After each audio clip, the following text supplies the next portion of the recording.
They plowed the land, they sowed. They prayed for rain to fall. But at harvest time, there was no buyer, no contract, no check, just silence.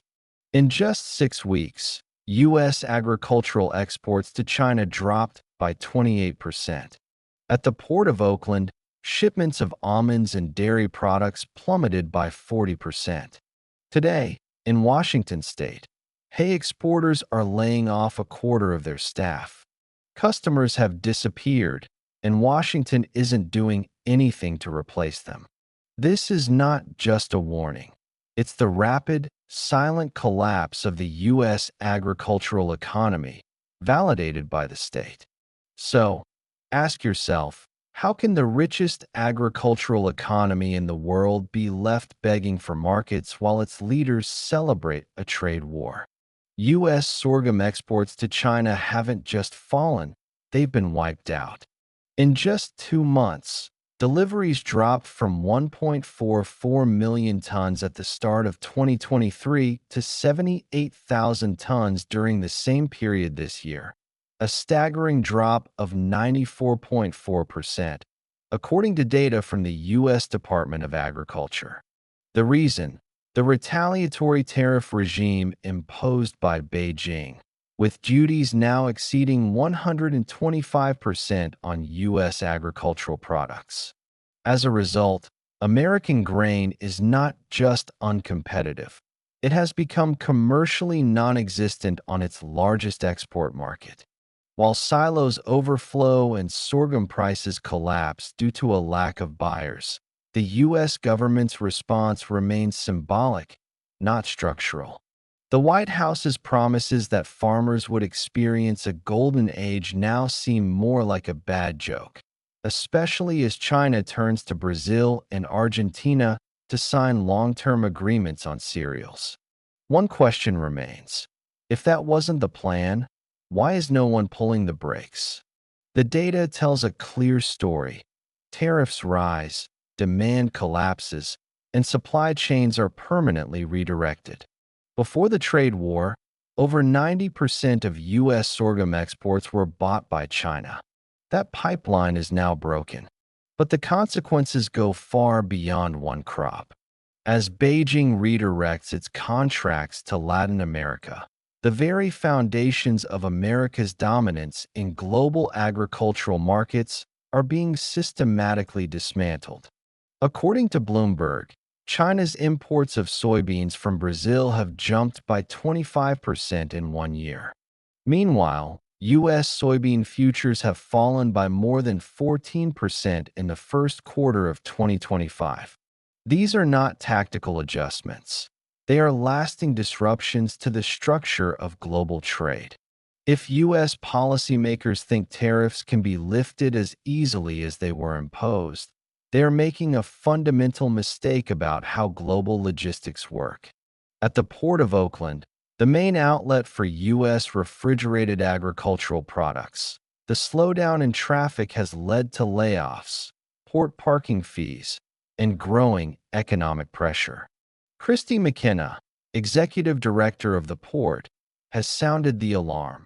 China's retaliatory measures threaten not only agricultural exports like almonds, dairy products, or beef, but also the jobs of longshoremen, truck drivers, and warehouse workers. The Port of Oakland operates with a 50-50 balance between imports and exports, making it especially vulnerable to trade retaliation. According to the port's traffic reports, China alone represents 29% of the total trade at Oakland, and almost every category of U.S. exports passing through there is now targeted by Chinese tariffs. This is not a theoretical issue. It's real. Containers stuck, contracts falling apart, and exporters having to pay fees for shipments now abandoned at sea. Since the tariff hike announcement on April 2nd by Donald Trump, hay exporters have raised the alarm. 68 canceled maritime crossings, according to the Agriculture Transportation Coalition.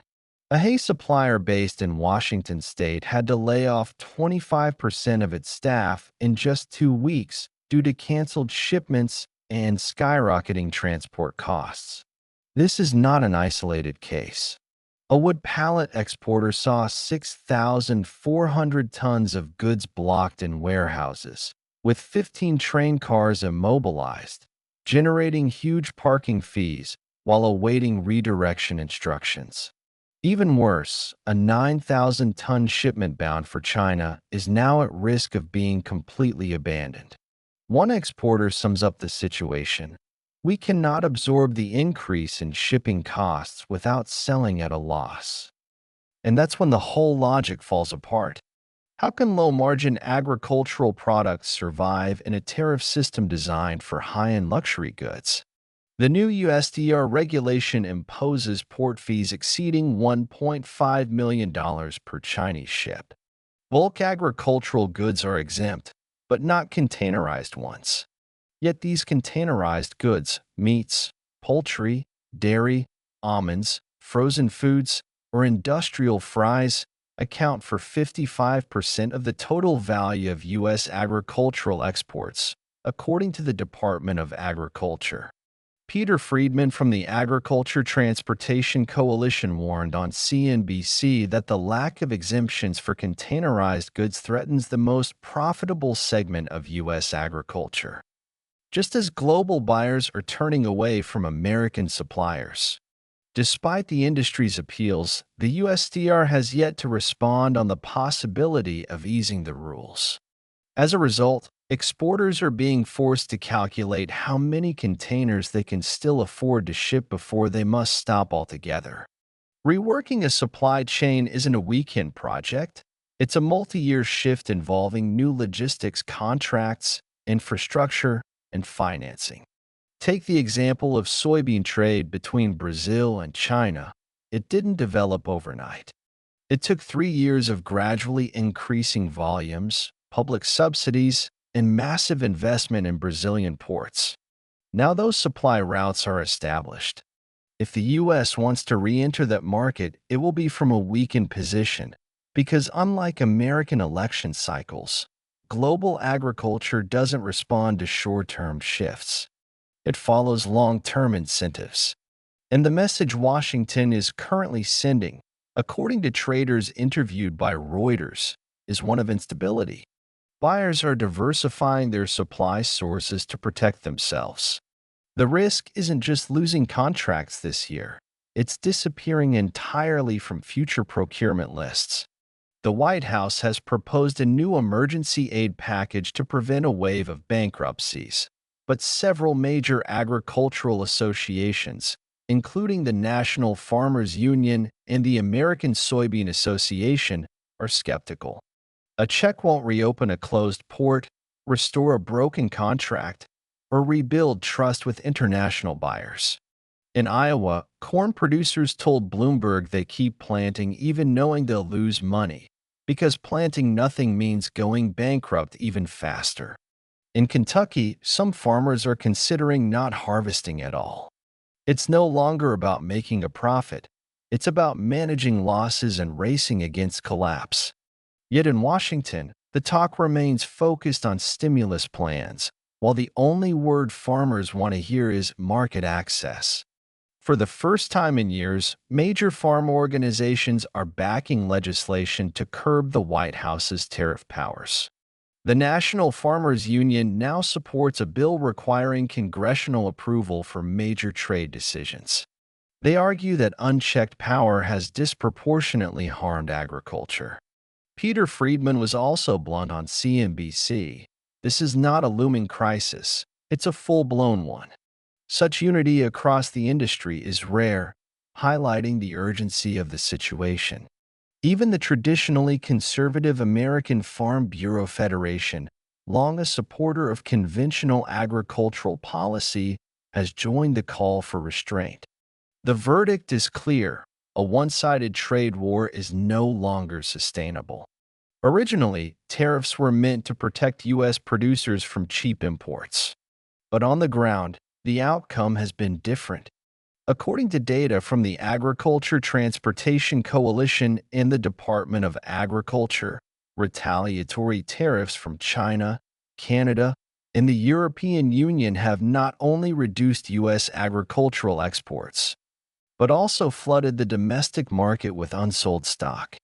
One example, China canceled a 12,000-ton order of American pork, the largest since 2020.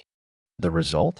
Producers were left with perishable meat and no alternative buyers. Meanwhile, the new U.S. regulation on port fees is making things worse, charging $1.5 million per Chinese ship, directly impacting containerized agricultural products, which represent 55% of U.S. agri-food export value. These aren't just disruptions, they are structural barriers that fail to benefit the very farmers they were supposed to protect. Today, food prices are soaring, but farmers aren't the ones profiting. Take Cal-Maine Foods. Amid the 2024 egg shortage, the company made over $1 billion in profit, while small producers were paying 20% more for animal feed.